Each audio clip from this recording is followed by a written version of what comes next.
What's up, Fit Fam? Welcome back to my channel. So today is the 26th day of post-op from my bone graft surgery. So if you're new here and you are just chiming in, I had a bone graft surgery done at the end of March. Previously, I've had my ACL done 2 times in the past, and I had a complication that I did not know about. So I will go ahead and link the video for you to go back and check out if you are wanting to know more about it. I currently have no ACL at all in my left leg. So today I wanted to go over a couple things that my physical therapist has given me to work on in hopes to kind of get my nerves to fire. So we're going to talk a little bit about sensory nerves and therapy for them. Obviously, I'm not going someplace for a separate therapy. I'm going to work on these things on my own as well as with my regular physical therapist. Anytime you cut into the skin, there's always a chance that you could have a little bit of nerve damage and or issues. So seeing how I've already had a lot of nerve issues in the past, when they cut into my knee for this 3rd time, I am noticing new nerve issues, which could potentially be long lasting if I don't take care of them now. So before I show you how I use these items, I want to tell you exactly what they are. This is just a little piece of silk fabric. This one is just a piece of cotton fabric. And then last but not least, a piece of sandpaper. So I'm going to save the sandpaper until my incision is completely healed, just because I don't want to break it open and I don't want to cause any infection or something crazy like that. So I am starting with the silk fabric, and then I am slowly moving and easing my way into the cotton fabric. So here is my knee that I had the surgery on. We have the larger incision down here at the bottom. I have a small one right here. And then this one right here might be kind of hard to see, but this is actually a bump. You can feel the scar tissue underneath it forming.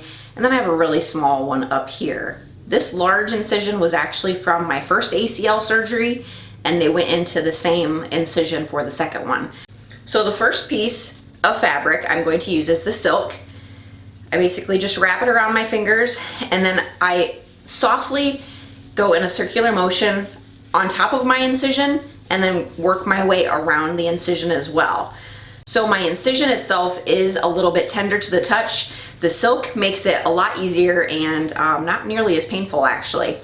Right through here, the center piece right next to my incision, I have a lot of what I'd call electrical impulses, and it doesn't quite feel like the rest of my leg. If you've ever had like your arm or your foot fall asleep and you get that sensation on your skin that it's a very tingly feeling, that's how it feels through here. But over here on this side, it feels completely normal.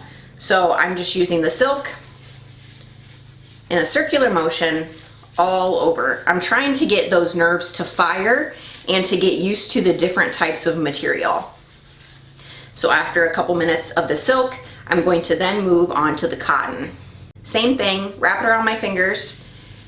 In a circular motion, I'm going over top of my incision. I'm not pushing very hard, but just enough to start getting my nerves to fire the way they're supposed to.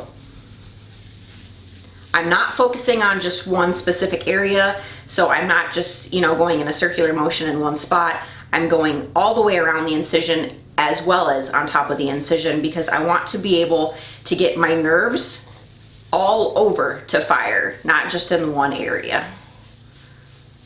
And I only have to do this for a couple minutes a day just to try and wake up my leg and get it feeling the way it's supposed to. So right now I am focusing on 3 days of physical therapy as well as 3 days of weightlifting. I have started back to weight training my upper body, keeping everything very low key. The only type of training for my lower body that I'm doing is physical therapy only. I'm trying to keep everything as low key as possible, not put a lot of weight on my leg, not move it in a certain direction that may potentially hurt it. I'm very cautious in easing into everything. But as far as my upper body goes, I'm doing a lot of shoulder work, a little bit of chest work, some bicep, stuff like that. Things that my upper body can handle while I am recovering from my knee surgery. I will take you down and show you the size difference of my legs today, and then I will also put up a picture of the last check-in that I did and see if we have any progress.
don't really know what to say.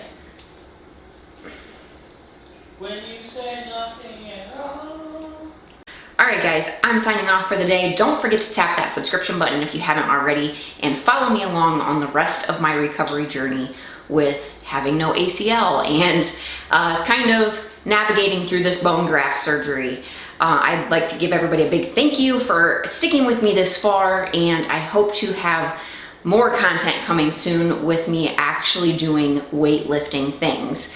If you haven't seen it already, I do have the community tab on my YouTube main page. So I will be posting giveaways there. I have a poll going right now. So go ahead and tap on that community tab and check it out. Make sure to vote on the latest poll, and I will see you guys next time.